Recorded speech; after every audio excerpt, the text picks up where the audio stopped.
Moses lived for eternity. He considered God more valuable than all of the pleasure, all the treasure, all the money of Egypt. God was more valuable to him. Serving God was more pleasurable than all the women of Egypt and all the possessions and all the stuff of Egypt.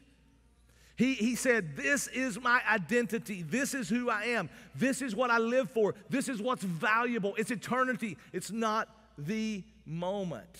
It's not the moment. And so Acts 7 says Moses, at this point, he knew what he was called to do.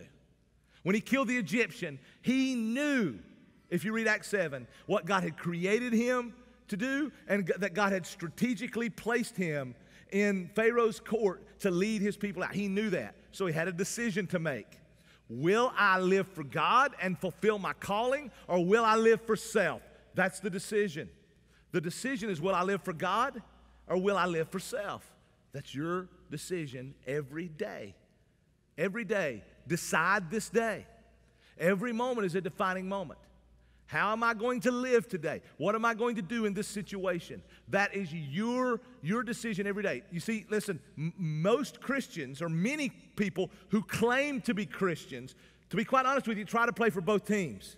I mean, we want the blessings of God. We want the things that only God can offer. We want, the salvation, obviously. We don't want to go to hell. We want God to save us. We want God to help us. We want God to bless us. We want the things of God. And so we go to church when it's convenient. Man, we put a Jesus is Lord bumper sticker on the back of our car, right? I mean, we pray for the orphans. We do some of those things, but then we try to play for the other team. Man, we have more sex than a man on his honeymoon. Try to use more drugs than Ozzy Osbourne. I mean, listen, curse like a pro. Try to play for both teams. And you know what? Listen, let me make sure you understand something. God has no patience for middle-of-the-road Christians. You need to understand that. God has no patience. You know what's in the middle of the road? Roadkill.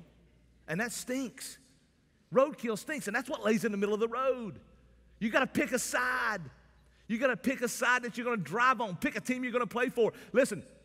When Joshua took over the leadership reins, and Jesus even said this, Jesus in Revelation, you know what he says for middle-of-the-road Christians, for Christians who try to play both sides, for both teams, for people who claim to be Christians but live and their life shows no reflection of that.